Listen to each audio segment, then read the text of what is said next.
আপনারা দেখছেন একুশে টেলিভিশন। ঢাকা বিভাগের 7 জেলায় ভোর থেকে 9 দিনের লকডাউন, বন্ধ থাকবে গণপরিবহন।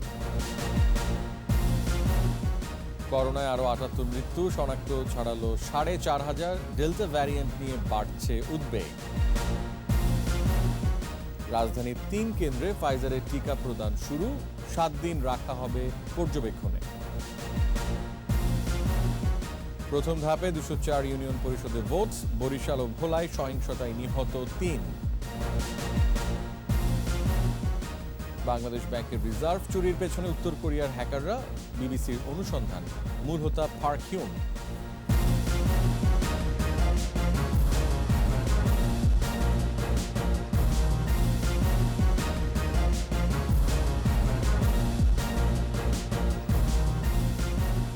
ফার্স্ট সিকিউরিটি ইসলামী ব্যাংক লিমিটেড সংবাদ শিরোনাম। আমন্ত্রণ জানাচ্ছি রাত 11টার 21 সংবাদে। আপনাদের সাথে আছে আমি রিয়াজ হাফিজ। দর্শক, 21 টেলিভিশনের সংবাদ একই সাথে সরাসরি দেখতে পাবেন আমাদের ফেসবুক পেজ www.facebook.com/2124 অনলাইনে। Mega spider ceiling fan, mega বাতাসে শান্তির পরশ। সংবাদে আরো থাকছে, করোনাকালে ফুল ব্যবসায় ধস, বাজার কমেছে প্রায় 600 কোটি টাকার।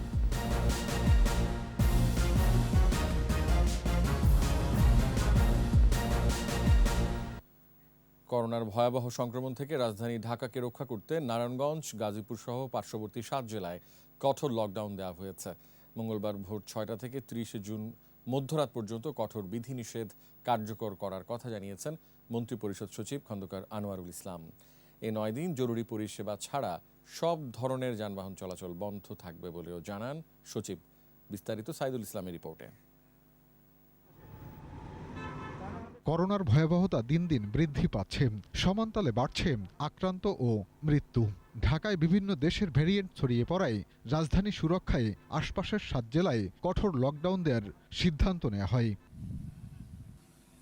বিকেলে জরুরি সংবাদ সম্মেলনে মন্ত্রিপরিষদ সচিব জানান, ঢাকা বিভাগের 7 জেলা নারায়ণগঞ্জ, গাজীপুর, মুন্সিগঞ্জ, মানিকগঞ্জ, রাজবাড়ী, মাদারীপুর ও গোপালগঞ্জে এই বিধিনিষেধ 30 জুন পর্যন্ত কার্যকর থাকবে।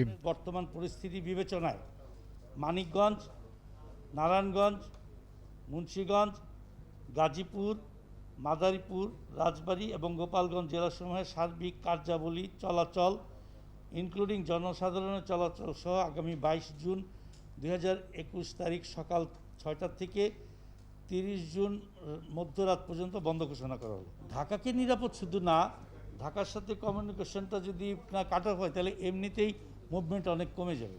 সব বন্ধ, মানুষও যাতায়াত করতে পারবে না, শুধুমাত্র ট্রাক ছাড়া, ইমার্জেন্সি সার্ভিস ছাড়া, মানে মালবাহী ট্রাক, অ্যাম্বুলেন্স, তারপরে এই জাতীয় গাড়ি। তিনি আরও জানান, জরুরি পরিষেবার মধ্যে খাদ্য, ওষুধ, অ্যাম্বুলেন্স, ফায়ার সার্ভিসের মতো সেবা চলমান থাকবে। বন্ধ থাকবে সরকারি বেসরকারি প্রতিষ্ঠান, এমনকি সাধারণ যান চলাচল পর্যন্ত বন্ধ রাখার কথা জানান তিনি। এই জেলাগুলিও তো ব্লক থাকবে, তো ওই জেলাতে তো কেউ ঢুকতে পারবে না। জরুরি অত্যাবশ্যকীয় পণ্য ও সেবার সঙ্গে সংশ্লিষ্ট অফিস এবং তাদের কর্মচারী ও যানবাহন এবং পণ্যবাহিনী, ট্রাক, লরি নিষেধাজ্ঞার বহির্ভূত থাকবে। এসব জেলা থেকে ঢাকামুখী যে কোনো যানবাহন চলতে দেওয়া হবে না। এছাড়া স্থানীয় প্রশাসন প্রয়োজনে যে কোনো বিধিনিষেধ আরোপ করতে পারে বলেও জানান মন্ত্রিপরিষদ সচিব। লোকাল অথরিটি মনে করে যে তাদের এলাকাতে অ্যাগ্রাভেট করে গেছে, বন্ধ করা দরকার, দে উইল ক্লোজ ইট। এটা তাদেরকে ওই অরিজিনাল যে সার্কুলার ওখানে অথরাইজ করা।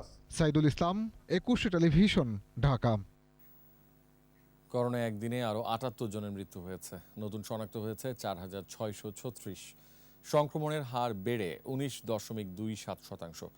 বিশেষজ্ঞরা বলছেন, সংক্রমণের এই ঊর্ধ্বগতিতে ব্যক্তি পর্যায়ে সচেতনতা খুবই জরুরি। রিপোর্টে বিস্তারিত জানাচ্ছেন মোহাম্মদ নুরুন নবী। 8 মে প্রথম শনাক্তের পর ডেল্টা ভ্যারিয়েন্ট দেশের উত্তর, পশ্চিম ও দক্ষিণ পশ্চিমাঞ্চলে দ্রুত বিস্তার হয়েছে। এখন পরিস্থিতি ভয়াবহ রূপ ধারণ করেছে। সীমান্তের জেলা রাজশাহী ও খুলনার পরিস্থিতি উদ্বেগজনক। আঞ্চলিক লকডাউনের পাশাপাশি এবার রাজধানীর আশপাশের 7 জেলাও লকডাউনের সিদ্ধান্ত হয়েছে। স্বাস্থ্য অধিদপ্তর জানিয়েছে, 24 ঘন্টায় করোনায় মৃত্যুবরণকারী 78 জনের 15 জনই রাজশাহীর, 14 জন খুলনায় আর ঢাকা বিভাগে 23 জন। মারা যাওয়াদের 39 জনের বয়স 60-এর উপরে। এ নিয়ে মৃতের সংখ্যা এখন 13,626 জন। মৃত্যুর হার 1.59 ভাগ। নতুন শনাক্ত হয়েছে 4,636, সুস্থ হয়েছে 2,827 জন। দৈনিক পরীক্ষার বিপরীতে সংক্রমণ হার বেড়ে 19.27%। এই যখন পরিস্থিতি, তখন সংক্রমণের হ্রাস টানার পরামর্শ বিশেষজ্ঞদের। বলছেন আলফা, বেটা ও গামার চেয়ে বেশি সংক্রমক ডেল্টা ভেরিয়েন্ট। পৃথিবীর 74টা দেশে কিন্তু এই ডেল্টা ভেরিয়েন্ট ছড়িয়ে পড়েছে। আমি আপনাদেরকে অবগত করতে চাই যে ভারতের সেই গণচিতা, গণসমাধি যে অবস্থাটি আপনারা সবাই দেখেছিলেন, সেই অবস্থায় আমরা কিন্তু বাংলাদেশে যাতে না হয় তার জন্য সবাইকে এখন সতর্ক থাকতে হবে। শুধুই ভ্যাকসিন কিংবা লকডাউন এর সমাধান নয়, এর একমাত্র বাহক মানুষ। তাই ভাইরাসটি ছড়িয়ে পড়া রোধে আরও বেশি সচেতন হতে হবে। প্রত্যেক হাসপাতালে রোগীর সংখ্যা বৃদ্ধি পেয়েছে, কেবিন পূর্ণ হচ্ছে, আইসিইউ বেড সংখ্যাও এখন আমরা দিতে পারছি না। মাস্ক পরা ও স্বাস্থ্যবিধি মেনে চলারও পরামর্শ বিশেষজ্ঞদের। ডেল্টা ভেরিয়েন্ট যত শক্তিশালী হোক, যদি আমরা নাক মুখ ঢাকা মাস্ক সবাই পরি এবং স্বাস্থ্যবিধি মেনে চলি, তাহলে আমাদের কোনো সমস্যা হবে না। মোহাম্মদ নুরুন নবী, একুশে টেলিভিশন, ঢাকা। কঠোর বিধিনিষেধ ও লকডাউন সত্ত্বেও সীমান্ত জেলাগুলোতে কমছে না করোনা সংক্রমণ। 24 ঘন্টায় করোনা ও উপসর্গ নিয়ে রাজশাহী মেডিকেলে 13, সাতক্ষীরায় 6, ঝিনাইদহে 4, নাটোরে 4, যশোরে 4, খুলনায় 10, ঠাকুরগাঁওয়ে 3, কুষ্টিয়ায় 3, জয়পুরহাটে 3, দিনাজপুরে 2 এবং টাঙ্গাইলে 1 জনের মৃত্যু হয়েছে। এদিকে বগুড়া পৌর এলাকা, নড়াইল, কুষ্টিয়া, দিনাজপুর সদর ও ফরিদপুরে 1 সপ্তাহের লকডাউন শুরু হয়েছে। টাঙ্গাইল এবং এলেঙ্গা পৌরসভা এলাকাও রাজবাড়ীতে কাল থেকে 1 সপ্তাহের কঠোর লকডাউন। প্রতিনিধিদের সহায়তায় মাসুমা লিসার রিপোর্ট। রাজশাহী মেডিকেল কলেজ হাসপাতালের করোনা ইউনিটে গত 24 ঘন্টায় 13 জনের মৃত্যু হয়েছে। একদিনের ব্যবধানে ফের সামান্য কমেছে সংক্রমণ। শনাক্তের হার 43.19%। খুলনার 3 হাসপাতালের করোনা ইউনিটে 10 জনের মৃত্যু হয়েছে। সাতক্ষীরায় প্রায় 1 সপ্তাহ পর সংক্রমণের হার 50-এর নিচে নেমে শনাক্তের হার 43.10%। এদিকে গত 24 ঘন্টায় সাতক্ষীরা মেডিকেল কলেজ হাসপাতালে করোনা ও উপসর্গ নিয়ে 1 নারী সহ 6 জন মারা গেছেন। চলছে 3য় সপ্তাহের 4র্থ দিনের লকডাউন। ঝিনাইদহে 24 ঘন্টায় করোনা আক্রান্ত হয়ে মারা গেছে 4 জন। আক্রান্তের হার 46.34%। যশোরে করোনা আক্রান্ত ও উপসর্গ হয়ে মারা গেছে 4 জন।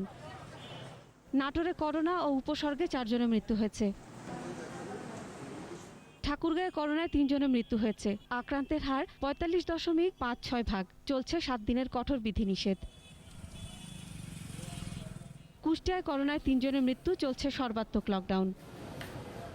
জয়পুরহাটে করোনায় 3 জনের মৃত্যু হয়েছে। দিনাজপুরে করোনায় 2 জনের মৃত্যু। শনাক্তের হার 48.80%। সদর উপজেলায় আরও 7 দিনের লকডাউন ঘোষণা। টাঙ্গাইলে করোনায় 1 জনের মৃত্যু হয়েছে। টাঙ্গাইল ও এলেঙ্গা পৌর এলাকায় 22 জুন থেকে 7 দিনের কঠোর বিধিনিষেধ জারি। সংক্রমণ বেড়ে যাওয়ায় ফরিদপুর জেলা, নড়াইল জেলা, রাজবাড়ী সদর, পাংশা ও গোয়ালন্দ, চুয়াডাঙ্গা এবং বগুড়া পৌরসভায় 7 দিনের কঠোর লকডাউন চলছে। এছাড়া শেরপুরেও চলছে 2 সপ্তাহের লকডাউন। মাসুমা লিসা, একুশে টেলিভিশন। অক্সফোর্ড সিনোফার্মের পর 3য় ভ্যাকসিন হিসেবে ফাইজারের টিকাদান শুরু হলো। আগে নিবন্ধনকারীদের মধ্য থেকে রাজধানীর 3টি টিকাদান কেন্দ্রের প্রতিটিতে 120 জনকে প্রথম ডোজ দেওয়া হয়। 7 দিন পর্যবেক্ষণ শেষে শুরু হবে গণটিকাদান। কেন্দ্র 3টি হলো বঙ্গবন্ধু শেখ মুজিব মেডিকেল বিশ্ববিদ্যালয়, শেখ রাসেল গ্যাস্ট্রোলিভার ইনস্টিটিউট এবং কুর্মিটোলা জেনারেল হাসপাতাল। মোহাম্মদ নুরুন নবীর আরও একটি রিপোর্ট। -70 ডিগ্রি সেন্টিগ্রেড তাপমাত্রায় সংরক্ষণ করতে হয় ফাইজার টিকা, যার উপাদান ও মিশ্রণ আলাদা আলাদা অবস্থায় থাকে। মিশ্রণের পর 2 থেকে 8 ডিগ্রি সেন্টিগ্রেড তাপমাত্রায় আধা ঘন্টা স্বাভাবিক থাকে এবং পরবর্তী 6 ঘন্টা তা ব্যবহার উপযোগী থাকে। তাপমাত্রার স্পর্শকাতরতা বিবেচনায় তাই রাজধানীতে শুরু হলো ফাইজারের টিকাদান। এ পর্যন্ত হাতে আছে 1,620 ডোজ ফাইজার টিকা। মোবাইলে যারা খুদে বার্তা পাবেন তাদেরই দেয়া হবে টিকা। অপেক্ষা করছিলাম, অপেক্ষার ফল মিষ্টি হয়েছে, ভালো। এখন ভ্যাকসিন নেওয়ার পরে ভালো লাগতেছে। এই যে কালকে আমাদের মেসেজ আসছে, মানে কোনো ভোগান্তি ছাড়া পেয়ে যায়, সবাই পেয়ে যায়, তাহলে আমরা খুশি আরও, যেহেতু আমরা পেয়েছি। দ্বিতীয় ডোজ জমা রাখা সাপেক্ষে 50,000 মানুষ পাবেন ফাইজারের টিকা। এর প্রতিটি ফাইল থেকে দেওয়া যাবে 6 জনকে। আর আমাদের মেসেঞ্জার আরএনএ ভাইরাস এইটা একটু দামি, আপনারা জানেন, টেম্পারেচার মেনটেন করতে হয়।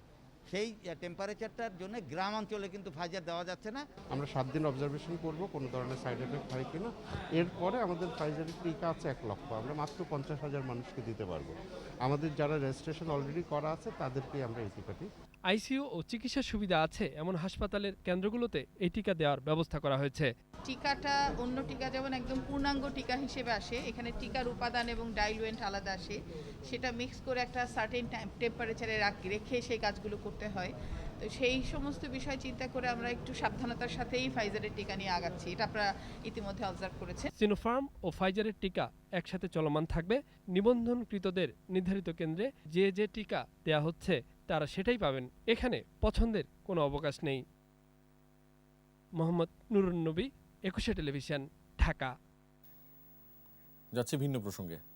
প্রথম ধাপে 204টি ইউনিয়ন পরিষদ নির্বাচনে ভোট গ্রহণ হয়েছে। 184টিতে ব্যালট এবং 20টিতে ইভিএমে ভোট হয়। বৈরী আবহাওয়াতেও ভোটার উপস্থিতি ছিল স্বতঃস্ফূর্ত, তবে বেশিরভাগ জায়গায় স্বাস্থ্যবিধি ছিল উপেক্ষিত। প্রতিনিধিদের সহায়তায় মুশফিকা নাজরিনের রিপোর্ট। করোনা পরিস্থিতির মধ্যে বৈরী আবহাওয়া উপেক্ষা করে সকাল 8টা থেকে ভোট গ্রহণ শুরু হয়। বৃষ্টি উপেক্ষা করে বরিশালের বিভিন্ন কেন্দ্রে ভোটারের স্বতঃস্ফূর্ত উপস্থিতি। প্রথম ধাপে বরিশাল বিভাগে 136টি এবং জেলার 50টি ইউনিয়ন পরিষদে ভোট হয়।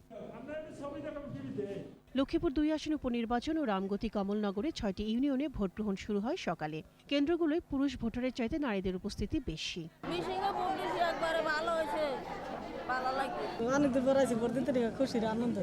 লক্ষ্মীপুর 2 আসনে ইভিএম পদ্ধতিতে আর রামগতি ও কমলনগরে 6 ইউপিতে ব্যালটে ভোট হয়। মাদারীপুর শিবচরে 13 ইউনিয়নে ভোট গ্রহণ শেষ হয়েছে। প্রতিটি কেন্দ্রে স্বাস্থ্যবিধি ছিল উপেক্ষিত। খুবই শৃঙ্খলা মতো, খুবই শৃঙ্খলা মতো চলছে, খুবই অসুস্থ নিরিবিলি, খুবই ভালো চলছে। আমাদের কোনো গ্যাঞ্জাম ফজাতনে সুন্দর ভালোভাবে দিতে আছে, সুস্থই চলতে আছে। আমরা স্বতঃস্ফূর্তভাবে ভোট দেওয়ার জন্য চেষ্টা করতেছি এবং এখানে সুশৃঙ্খলভাবে ভোট হইতেছে। পটুয়াখালীতে নির্বাচন সুষ্ঠু না হওয়ার অভিযোগ এনে ভোট বর্জন করেন বেশ কিছু প্রার্থী। পটুয়াখালী 19টি ইউনিয়ন পরিষদে ভোট দেন ভোটাররা। নরসিংদীর পলাশ উপজেলার ডাঙ্গা এবং গজারে ইউনিয়ন পরিষদে 26টি কেন্দ্রে 54,953 জন ভোটার। কঠোর নিরাপত্তায় পিরোজপুর জেলায় 32টি ইউনিয়ন পরিষদে 288 কেন্দ্রে ভোট হয়। গাজীপুরের কালীগঞ্জ উপজেলার 6টি ইউনিয়নে ভোট হয়, নেওয়া হয় পর্যাপ্ত নিরাপত্তা ব্যবস্থা। নির্ধারিত 367টি ইউনিয়ন পরিষদের মধ্যে করোনার উচ্চ ঝুঁকি সম্পন্ন এলাকা হওয়ায় 163টিতে ভোট স্থগিত। আর তফসিল ঘোষিত 11 পৌরসভার মধ্যে করোনার কারণে 9টিতে স্থগিত হয়েছে নির্বাচন। ভোট হয় দিনাজপুরের সেতাবগঞ্জ ও ঝালকাঠি পৌরসভায়। মুশফিকা নাজনীন, 21 টেলিভিশন। এদিকে বরিশালের গৌর নদীতে ও ভোলা চরফ্যাশনে ইউনিয়ন পরিষদ নির্বাচনকে কেন্দ্র করে সহিংসতায় 3 জন নিহত হয়েছে। পটুয়াখালীর বাউফলের কেশবপুরে 2 দল সমর্থকের মধ্যে সংঘর্ষে 2 জন আহত হয়েছে। স্থানীয়রা জানায়, সন্ধ্যায় বরিশালের গৌর নদীর খানজাপুর ইউনিয়নের 8 নম্বর ওয়ার্ডে সদস্য প্রার্থী সমর্থকদের মধ্যে সংঘর্ষ হয়। এ সময় ককটেল বিস্ফোরণে আবু বক্কর নামে এক যুবক নিহত হয়েছে। এর আগে বরিশালের গৌর নদীর খানজাপুর ইউনিয়ন 9 নম্বর ওয়ার্ডের কমলাপুর সরকারি প্রাথমিক বিদ্যালয়ে প্রতিপক্ষের বোমা হামলায় 1 জন নিহত হয়। ভোলা চরফ্যাশনে 2 সদস্য প্রার্থীর সমর্থকদের মধ্যে ধাওয়া পাল্টা ধাওয়ার ঘটনা ঘটে। পরিস্থিতি নিয়ন্ত্রণে পুলিশ রাবার বুলেট ছোড়ে, এতে মনির নামে 1 জন মারা যান। এদিকে পটুয়াখালীর বাউফলের কেশবপুরে সমর্থকদের সহিংসতায় 2 জন আহত হয়েছে। 2016 সালে বাংলাদেশ ব্যাংকের $8 কোটি 10 লাখ রিজার্ভ চুরির ঘটনা ছিল হ্যাকারদের বহু বছরের পরিকল্পনার ফল। প্রিন্টারের ত্রুটির মতো ছোট একটি ঘটনা থেকে ব্যাংকের কম্পিউটার নেটওয়ার্ক সিস্টেম ভেঙে দেয় হ্যাকাররা। মার্কিন তদন্ত সংস্থা FBI তদন্ত বলছে, এর পেছনে রয়েছে উত্তর কোরিয়ার মতো বিচ্ছিন্ন একটি দেশের লাজারাস হ্যাকার গ্রুপ। সংবাদ মাধ্যম বিবিসির প্রতিবেদনে উঠে আসে নানা তথ্য। আরও জানাচ্ছেন দুলি মল্লিক। বাংলাদেশ ব্যাংকের রিজার্ভ চুরির ঘটনা পুরো বিশ্বে আলোড়ন তুলে। এ নিয়ে তদন্তও কম হয়নি। চুরি হওয়া $8 কোটি 10 লাখ মধ্যে মাত্র $1.5 কোটি ফেরত পায় বাংলাদেশ। এর শুরুটা ছিল অবিশ্বাস্য। একটি প্রিন্টারে ত্রুটি থেকে তার শুরু। 2016 সালের 5 ফেব্রুয়ারি শুক্রবার সকাল 8:45 বাংলাদেশ ব্যাংক ভবনের 10 তলার সুরক্ষিত জায়গার প্রিন্টারটি অকেজো হয়ে যায়। বড় ধরনের বিপদে পড়ার এটাই ছিল প্রথম ইঙ্গিত। এরপর হ্যাকাররা ব্যাংকের কম্পিউটার নেটওয়ার্ক ভেঙে দেয়, সুইফটের প্রযুক্তি ব্যবহার করে সাইবার হামলা চালায়, সরিয়ে নেয় $8,10,00,000। অর্থ সরানোর জন্য বাংলাদেশ, যুক্তরাষ্ট্র ও ফিলিপাইন 3 দেশের সাপ্তাহিক ছুটিকে কাজে লাগায়, ফেক ব্যাংক অ্যাকাউন্ট, ক্যাসিনো ও দাতব্য সংস্থাকে ব্যবহার করে। মার্কিন গোয়েন্দা সংস্থা FBI জানায়, উত্তর কোরিয়ার লাজারাস নামে হ্যাকার্স গ্রুপ পরিকল্পিতভাবে বহু বছর ধরে প্রস্তুতি নিয়েছে। সারা বিশ্বে নেটওয়ার্ক সিস্টেম ভেঙে অর্থ আত্মসাতের পরিকল্পনা ছিল তাদের। মূল হোতা উল্লেখ করা হয় পার্ক জিওন হিয়োককে। তবে বিশ্বের অন্যতম দরিদ্র ও বিচ্ছিন্ন এই দেশটি কিভাবে এলিট সাইবার ক্রিমিনাল টিম তৈরি করলো সেটা এখনো প্রশ্নই রয়ে গেছে। Duli Mallik, 21 television. Premier Bank Limited সংবাদ বিরতি, যখন ফিরছি তখন থাকছে। চট্টগ্রাম নগর আওয়ামী লীগ থানা সম্মেলন নভেম্বরের মধ্যে, সাম্প্রদায়িক শক্তির অনুপ্রবেশ ঠেকাতে কেন্দ্রের নির্দেশনা। গতি ফিরেছে পুঁজিবাজারে, নতুন কমিশনের সাফল্যের পাল্লা ভারী বলছেন বিশ্লেষকরা।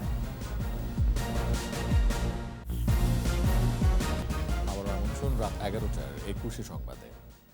বিএনপিকে উদ্দেশ্য করে আওয়ামী লীগের সাধারণ সম্পাদক ওবায়দুল কাদের বলেছেন, যারা মেগা প্রকল্প করার সাহস ও সক্ষমতা দেখাতে পারেনি তারা মেগা প্রকল্প নিয়ে মেগা মিথ্যাচার করছে। সচিবালয়ে নিয়মিত ব্রিফিংয়ে তিনি বলেন, সরকারের উন্নয়ন কার্যক্রম দেখে নিজেদের ব্যর্থতা ঢাকতে মিথ্যাচার করছে বিএনপি। মহাসচিব মেগা প্রকল্পে দুর্নীতির কাল্পনিক অভিযোগ করেছেন।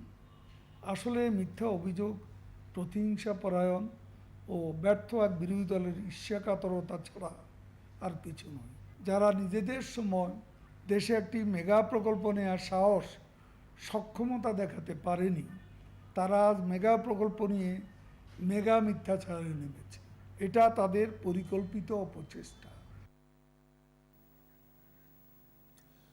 পৃথিবীর বিভিন্ন গণমাধ্যমে বাংলাদেশের উন্নয়ন দেখলেও দেশের কিছু পত্রিকার চোখে সেটি পড়ে না বলে মন্তব্য করেছেন তথ্য সম্প্রচার মন্ত্রী ডক্টর হাসান মাহমুদ। সচিবালয়, মন্ত্রণালয়ের সাথে সংশ্লিষ্ট সংস্থা ও দপ্তরগুলোর বার্ষিক কর্মসম্পাদন চুক্তি সই অনুষ্ঠানে তিনি বলেন, কোথায় কোন গলদ আছে সেটি খুঁজে বের না করে জনগণকে বিভ্রান্ত করার চেষ্টা করছে একটি চক্র।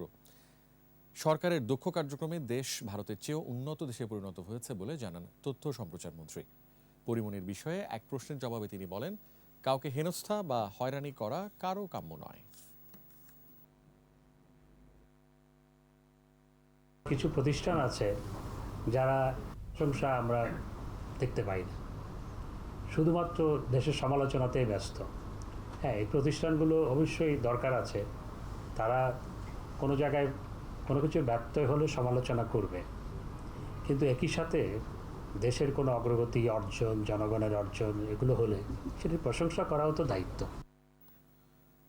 তৃণমূল পর্যায়ে দলকে সংগঠিত করতে নভেম্বরের মধ্যে চট্টগ্রাম মহানগর আওয়ামী লীগের থানা পর্যায়ে সম্মেলন শেষ করার নির্দেশনা দেওয়া হয়েছে। একই সাথে দুর্নীতিবাজ, অসৎ এবং যুদ্ধাপরাধী পরিবারের লোকজন যাতে দলে যোগ দিতে না পারে সেজন্য নেতাকর্মীদের সতর্ক থাকতে হবে। তৃণমূল পর্যায়ের নেতাকর্মীদের সাথে দুদিনের বৈঠকের পরে নির্দেশনা দেন দলটির যুগ্ম সাধারণ সম্পাদক মাহবুবুল আলম হানিফ। ইফরাজ নূরের ক্যামেরায় চট্টগ্রাম থেকে হাসান ফেরদৌসের রিপোর্ট, জানাচ্ছেন রত্না জামান। দলের নেতাকর্মীদের মধ্যে সুসম্পর্ক গড়ে তোলা, তৃণমূল পর্যায়ে দলকে সংগঠিত করতে গত দুদিন ধরে চট্টগ্রাম মহানগর আওয়ামী লীগের নেতাকর্মীদের সাথে রুদ্ধদ্বার বৈঠক করেন দলটির যুগ্ম সাধারণ সম্পাদক মাহবুবুল আলম হানিফ। তৃণমূল পর্যায়ের নেতারা নিজেদের ক্ষোভ, বিক্ষোভ, দলকে সংগঠিত করা, অন্য দল থেকে যোগ দিয়ে উপদলীয় কোন্দল তৈরি করা সহ বিভিন্ন বিষয় নিয়ে কথা বলেন। সাংগঠনিক কার্যক্রমে গতিশীলতা আনতে আগামী নভেম্বরের মধ্যে চট্টগ্রাম মহানগর আওয়ামী লীগের সম্মেলন শেষ করার নির্দেশনা দেয়া হয়েছে বলে জানান দলটির যুগ্ম সাধারণ সম্পাদক মাহবুবুল আলম হানিফ। ওয়ার্ড এবং থানা সম্মেলন শেষ হওয়ার পরে আমাদের মহানগর সম্মেলনের সকল প্রস্তুতি সম্পন্ন হওয়ার পরে আমাদের দলের প্রধান, দলের সভাপতি মাননীয় প্রধানমন্ত্রী শেখ হাসিনার ওনার কাছ থেকে একটা সুইটেবল আমরা সময় নিয়ে এই চট্টগ্রাম মহানগরে আমরা সম্মেলনটা করব। আগামীতে কোনো দুর্নীতিবাজ, অসৎ ব্যক্তি এবং যুদ্ধাপরাধী পরিবারের লোকজন যাতে আওয়ামী লীগে যোগ দিতে না পারে সেজন্য নগর নেতাদের সতর্ক করে দেন এই কেন্দ্রীয় নেতা। সুযোগ সন্ধানে যদি কেউ প্রবেশ করে, যারা আসে ক্ষমতার স্বাদটা পাওয়ার জন্য, তারা হলো ক্ষতিকারক। তাদের ব্যাপারে আমাদের কঠোর নির্দেশনা আছে। রত্না জামান, 21 টেলিভিশন। 2002 সালে সাতক্ষীরায় তৎকালীন বিরোধী দলীয় নেতা বর্তমান প্রধানমন্ত্রী শেখ হাসিনার গাড়ি বহরে হামলার মামলায় বিভিন্ন মেয়াদে সাজাপ্রাপ্ত 7 জনকে হাইকোর্টের দেয়া জামিন স্থগিত থাকবে বলে আদেশ দিয়েছেন আপিল বিভাগ। রাষ্ট্রপক্ষের লিফট ও আপিল নিষ্পত্তি করে সোমবার প্রধান বিচারপতি সৈয়দ মাহমুদ হোসেনের নেতৃত্বাধীন ভার্চুয়াল আপিল বেঞ্চ এই আদেশ দেন। গত 26শে মে ওই 7 আসামিকে জামিন দিয়েছিলেন হাইকোর্ট। এর বিরুদ্ধে রাষ্ট্রপক্ষের আবেদনের শুনানি নিয়ে 27 মে আপিল বিভাগের চেম্বার আদালত জামিনের উপর স্থগিতাদেশ দিয়েছিলেন। 2002 সালের সাতক্ষীরায় কলারোয়ায় প্রধানমন্ত্রী শেখ হাসিনার গাড়ি বহরে হামলা চালায়। ওই দিনই কলারোয়ায় উপজেলা মুক্তিযোদ্ধা কমান্ডার মুসলিম উদ্দিন বাদী হয়ে মামলা দায়ের করেন।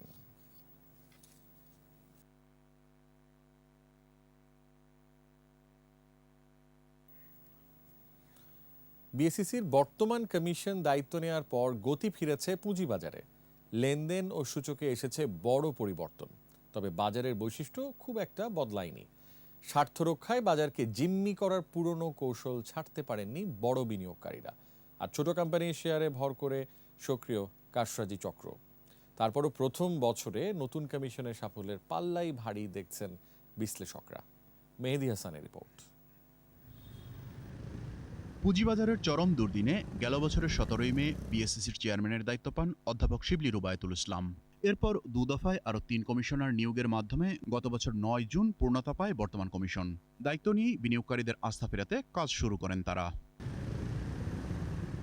স্থবির পুঁজিবাজারে ফিরতে শুরু করে গতি। মাত্র 1 বছরের ব্যবধানে ডিএসইর 150 কোটি টাকার দৈনিক গড় লেনদেন এখন 2000 কোটি টাকার উপরে। 4000 পয়েন্ট থেকে সূচক 6000 পয়েন্টে।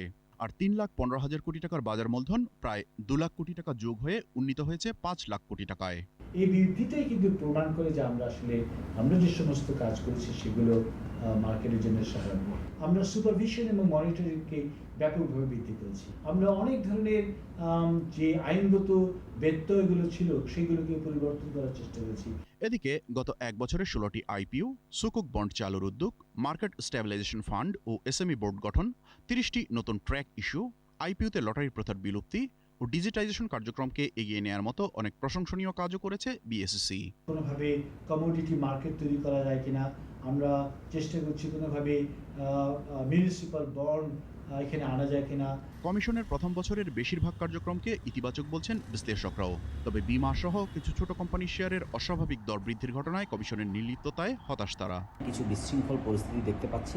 কিছু কিছু সেক্টরের শেয়ার আনবিলিভেবলি হাই করছে, আনরিজনেবলি হাই করছে এবং সেখানে যথেষ্ট মনিটরিংয়ের প্রয়োজন আছে। পুঁজিবাজারে গতিশীলতা ধরে রাখতে কারসাজির বিরুদ্ধে দৃশ্যমান পদক্ষেপের পাশাপাশি বাজারকে তার নিজ গতিতে চলতে দেওয়ার পরামর্শ এই বিশেষজ্ঞের।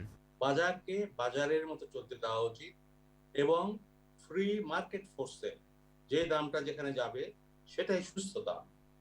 এটাকে আপনি যদি বাজারে হস্তক্ষেপ করে বারবার দাম বাড়াবার চেষ্টা করেন, 700 গুণ দাম বেড়ে গেছে, 500 গুণ দাম বেড়েছে, এইসব ঘটনা ঘটতে থাকে এবং বাজারে ম্যানিপুলেশন অত্যন্ত বেড়ে যায়। বর্তমান কমিশনের অনুমোদন দেয়া একাধিক আইপিওর মান নিয়েও প্রশ্ন তুলেছেন পুঁজিবাজার সংশ্লিষ্টরা। আইপিওতে কোটা সুবিধা বাতিল সহ ত্রুটিমুক্ত বুক বিল্ডিং পদ্ধতি নিশ্চিতের দাবিও তাদের। মেহেদী হাসান, 21 টেলিভিশন, ঢাকা। করোনাকালে ফুলের বাজারে মন্দা। 2020 সালের মার্চে সংক্রমণ শুরুর পর ধস নামে ফুল ব্যবসায়। এক ধাক্কায় 1600 কোটি টাকার বাজার নেমে আসে 900 কোটি টাকায়। এ অবস্থায় অনেকেই গুটিয়ে নিয়েছেন ফুল চাষ। চাষের জমি কমেছে প্রায় 1000 হেক্টর। ক্ষতি পোষাতে সরকারি সহায়তা চান ফুল চাষি ও ব্যবসায়ীরা। মফিউর রহমানের রিপোর্ট। সাভারের গোলাপগ্রাম। মন ভালো নেই ফুল চাষিদের। নষ্ট হচ্ছে ক্ষেতের ফুল। অনেকেই ফুল কেটে ফেলে দিচ্ছেন। 2 বছর আগে 2019 সালে দেশে ফুল চাষ হয় 6000 হেক্টর জমিতে। করোনাকালে চাষের জমি কমেছে প্রায় 1000 হেক্টর। বিক্রির লক্ষ্য 1600 কোটি টাকা থাকলেও 2020 সালে বিক্রি হয় 900 কোটি টাকার মতো। ফুল উৎপাদন, পরিবহন ও বিপণনের সাথে জড়িত প্রায় ৩০ লাখ মানুষ। করোনার ধাক্কায় ফুল চাষের সাথে জড়িত ৪০ ভাগ মানুষই বেকার হয়েছে। যারা চাষ করছেন তারাও লোকসানের মুখে। চাষিরা বলছেন, করোনায় অনুষ্ঠান কমে যাওয়ায় বিক্রি কমেছে। ফুলের জমিতে এখন অন্য ফসল। বাগানে ফুল বাগানে থাকে, কাস্টমার আসে না, আবার যে ফুলগুলো কাইটে আনছি বিক্রি হয় না। চতুর্দিকে এই গোলাপ আর গোলাপ, এই গোলাপ কোনো বেচা কিনা হইতেছে না। লক্ষ লক্ষ টাকা ইনভেস্ট করার পর 2 বছর যাবত কোনো বাজারজাত করা পারতেছি না আমরা। সাভারের কৃষি কর্মকর্তা জানালেন, ক্ষতিগ্রস্ত কৃষকদের কিছু ক্ষতিপূরণ দেয়া হবে। আমরা যারা করোনাকালীন সময়ে ক্ষতিগ্রস্ত চাষিদের একটা তালিকা তৈরি করে আমরা উপজেলা পরিষদ থেকে 3.5 লাখ টাকার একটা অর্থায়ন পেয়েছি। ফুলের রাজধানী যশোরের গদখালির চিত্র একই রকম। ফুল চাষ থেকে মুখ ফিরিয়ে নিচ্ছেন চাষিরা। বাংলাদেশ ফ্লাওয়ার সোসাইটির সভাপতি জানালেন, সরকারি সহায়তা ছাড়া ঘুরে দাঁড়ানো সম্ভব না। আমাদের এই সেক্টরকে ঘুরে দাঁড়ানোর জন্য বর্তমান সরকারের প্রণোদনা টাকা ধারাবাহিকভাবে কৃষক এবং ব্যবসায়ীদের মাঝে বিতরণের ব্যবস্থা করতে হবে। বাণিজ্য মন্ত্রণালয় সহায়তা পেলে বিদেশে ফুল রপ্তানি করে ক্ষতিপূরণ পুষিয়ে নেওয়া সম্ভব বলে মনে করছেন ফুল ব্যবসায়ীরা। মফিউর রহমান, 21 টেলিভিশন, ঢাকা। নিচে আরও একটি প্রিমিয়ার ব্যাংক লিমিটেড সংবাদ বিরতি। যখন ফিরছি তখন অন্যান্য খবরের সঙ্গে আরও থাকবে। মালয়েশিয়ায় ফের অবৈধ অভিবাসী বিরোধী অভিযান, শতাধিক বাংলাদেশি সহ আটক 309। বিহারে করোনার দ্বিতীয় ঢেউয়ে 5 মাসে 75,000 মৃত্যু। আমন্ত্রণ আবারও রাত 11টার 21 সংবাদে। আবাসিক ও পরিবহন ফি প্রত্যাহার এবং শিক্ষার্থীদের শতভাগ ভ্যাকসিনেশনের আওতায় আনার দাবি জানিয়েছে ঢাকা বিশ্ববিদ্যালয় ছাত্রলীগ। রাজু ভাস্কর্যের সামনে ছাত্র সমাবেশে বক্তব্য রাখেন ঢাকা বিশ্ববিদ্যালয় ছাত্রলীগের সভাপতি সঞ্জিত চন্দ্র দাস ও সাধারণ সম্পাদক সাদ্দাম হোসেন। এ সময় অগ্রাধিকার ভিত্তিতে চীন থেকে আনা করোনা টিকা ঢাকা বিশ্ববিদ্যালয়ের শিক্ষার্থীদের দেওয়ার দাবি জানান তারা। শিক্ষার্থীদের স্বাস্থ্য সুরক্ষায় বিশ্ববিদ্যালয়ের হাসপাতাল সংস্কার ও সেবার মান বৃদ্ধির দাবি জানান বক্তারা। আবাসিক হল সংকট নিরসনে বিশ্ববিদ্যালয়ের মাস্টার প্ল্যান বাস্তবায়নেরও দাবি জানানো হয় ছাত্র সমাবেশ থেকে। করোনায় আটকে পড়া চীনের বিভিন্ন বিশ্ববিদ্যালয়ের শিক্ষার্থীরা ভ্যাকসিন প্রাপ্তির দাবিতে মানববন্ধন করেছে। জাতীয় প্রেস ক্লাবের সামনে মানববন্ধন থেকে তারা জানান, করোনা মহামারীতে বাংলাদেশে এসে আর চীনে ফিরতে না পারায় পড়ালেখায় পিছিয়ে যাচ্ছেন এবং দীর্ঘসূত্রিতার কারণে আর্থিক ক্ষতিরও সম্মুখীন হচ্ছেন। বিদেশি শিক্ষার্থীদের প্রবেশে শুধু চীনা ভ্যাকসিন গ্রহীতাদের অনুমতি দিচ্ছে চীন। প্রায় 6,500 শিক্ষার্থীর দাবি অনতিবিলম্বে চীনে গমনেচ্ছুক বাংলাদেশি নাগরিকদের ভিসা চালু ও ভ্যাকসিনের ব্যবস্থা করা। ভ্রমণ নিষেধাজ্ঞার মধ্যে প্রায় 2 মাস পর বেনাপোল চেকপোস্ট দিয়ে শর্ত সাপেক্ষে চিকিৎসার জন্য ভারতে যাবার সুযোগ পাচ্ছেন বাংলাদেশিরা। গত বছরের 13 মার্চ ভারত সরকার বাংলাদেশিদের সে দেশটি ভ্রমণে নিষেধাজ্ঞা জারি করে। পরে 8 মাস পর 3 শর্তে শুধুমাত্র চিকিৎসা, ব্যবসা আর শিক্ষা গ্রহণে ভারত ভ্রমণের সুযোগ দেওয়া হয়। 23 এপ্রিল ফের সব ধরনের ভ্রমণ নিষেধাজ্ঞা জারি করে ভারত। তবে জটিল রোগে আক্রান্তদের বিষয়ে মানবিক বিবেচনায় শর্ত সাপেক্ষে ভারত ভ্রমণের সুযোগ দেয়। আজ বেনাপোল বন্দর দিয়ে মেডিকেল ভিসায় ভারতে গেছেন 9 বাংলাদেশি।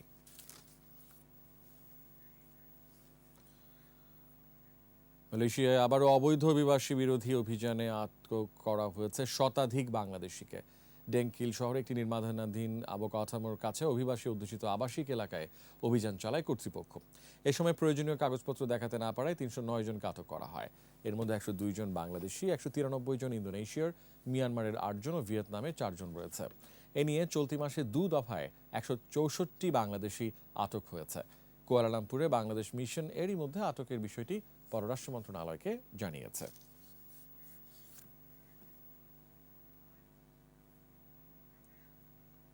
জানাবো ব্যবসা বাণিজ্যের খবর।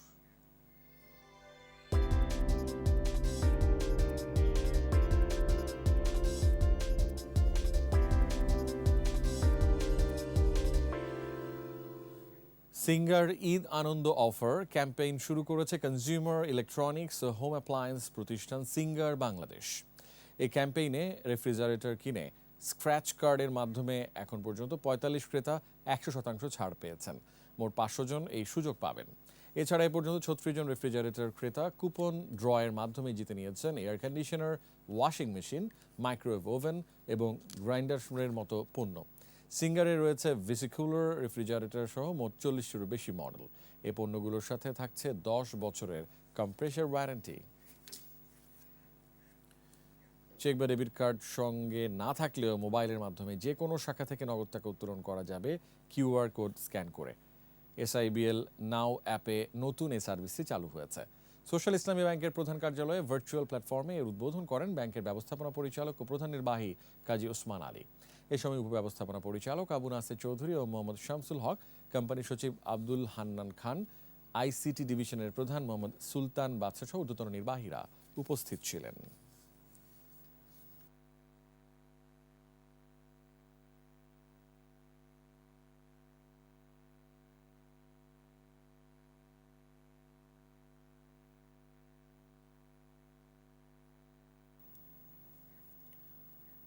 মুঘল ঐতিহ্যকে ধরে রাখতে রাজধানীর ৩০০ ফিটে যাত্রা করেছে ICCB হেরিটেজ রেস্টুরেন্ট।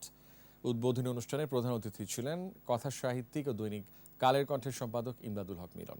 সভাপতিত্ব করেন বসুন্ধরা গ্রুপের সেক্টর মার্কেটিং এবং ICCB CEO MM জসিমউদ্দিন। এ সময় জানানো হয় মুঘলদের খাদ্য ঐতিহ্য রক্ষা করতে এই উদ্যোগ।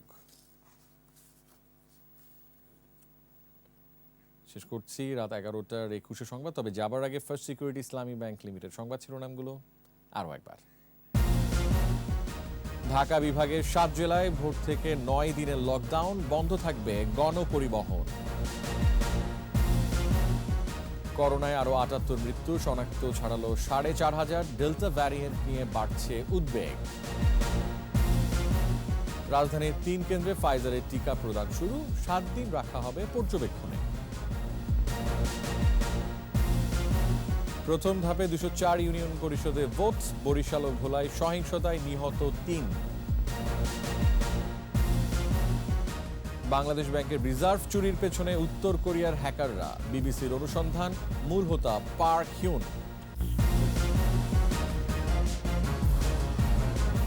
সর্বশেষ খবর জানতে ডায়াল করুন 2021 নম্বরে আর ভিজিট করুন ekushe-tv.com ওয়েবসাইটে।